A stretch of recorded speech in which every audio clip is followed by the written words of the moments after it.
অনুরোধ করে যুবক, প্লিজ যুবক, হৃদয়টাকে মেরে ফেলিও না। তুমি দেখো না, তোমার বয়স 22, 10 বছর বয়সে মা বলেছে স্কুলে যা, মাদ্রাসা যা, মানুষ হবি, ভবিষ্যৎ ভালো হবে।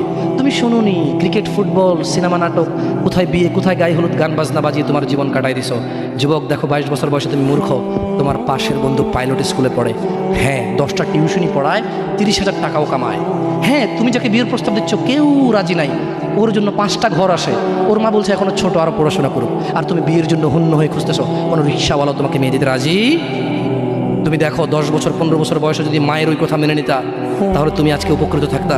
আমি জামশেদ মজুমদার 27 বছর বয়সে এসে তোমাকে বলছি তুমি গান বাজনা ছেড়ে দাও, ইনশাআল্লাহ 60 বছর পরে মারা গেলে, 30 বছর পরে মারা গেলে, 70 বছর পরে মারা গেলে ওই উপকৃত হবা।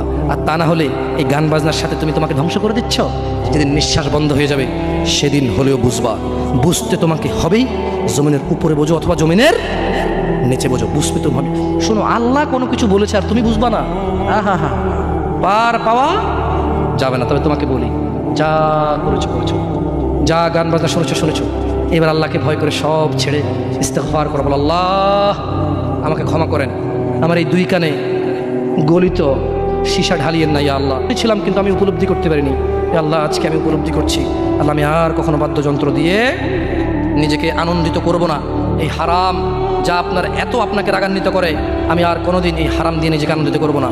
আমি অনুরোধ করব, চিটাগং শহরে থাকি, বেশি দিন হয় না, তবে কারো বিয়ে হলে আর 2 দিনও ঘুম হয় না, এত পরিমাণ গান বাজনা বাজায়, আল্লাহি হৃদয় ভেঙে যায়। আল্লাহর কসম, কি দিয়ে বুঝে আপনাকে? মন চায় মারামারি করি, মন চায় গালাগালি করি, মন চায় ঝগড়া করি, মন চায় ওর বিয়ে ভেঙে দেই, মন চায় নিজে পুলিশের ওসি হয়ে ওদের সবগুলো বন্ধ করি, মন চায় রাজনৈতিক নেতা হয়ে লাঠিছোটা নিয়ে এদেরকে পিটানো শুরু করি, মন চায় আল্লাহর থেকে অনুমতি আসুক, ওহি বন্ধ হয়ে গেছে, মন চায় আল্লাহ তুমি ওহি পাঠাও, একটাকে গলায় পাড়া দেই কতক্ষণ। মন চায় নিজেকে যদি অনেক জ্ঞানী, অনেক কিছু হতাম, কোথাও গিয়ে যদি বলতাম গান বন্ধ করো, যদি বন্ধ করে দিত, যদি এমন কিছু হতাম, কত কিছু যে মন চায়। তোমার বিবাহ তুমি রামশ্যাম যদুমধুর মতো করে ফেলেছো। যুবক, তুমি কেন কবুল পড়ে বিয়ে পড়ো? আমার তো বুঝে আসে না। বাবা, আপনি কেন আপনার ছেলেকে কবুল পড়িয়ে বিয়ে দিচ্ছেন? আমার বুঝে আসে না।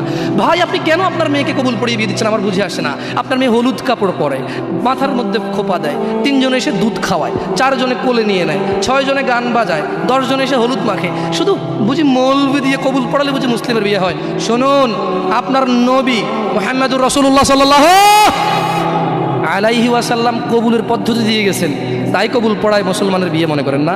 কিন্তু বাকি যেগুলো করেন এগুলো কার পদ্ধতি? কার? মিথ্যা কথা বলবেন না। হুজুর ডেকে খুতবা পড়ে কবুল পড়ে বিয়ে কার পদ্ধতি? আল্লাহ নবীর। এই গান কার পদ্ধতি? কেন করতেছেন? ওটা তো আপনার বিয়ের অংশ, বিয়ে না হলে তো বাজাতেন না।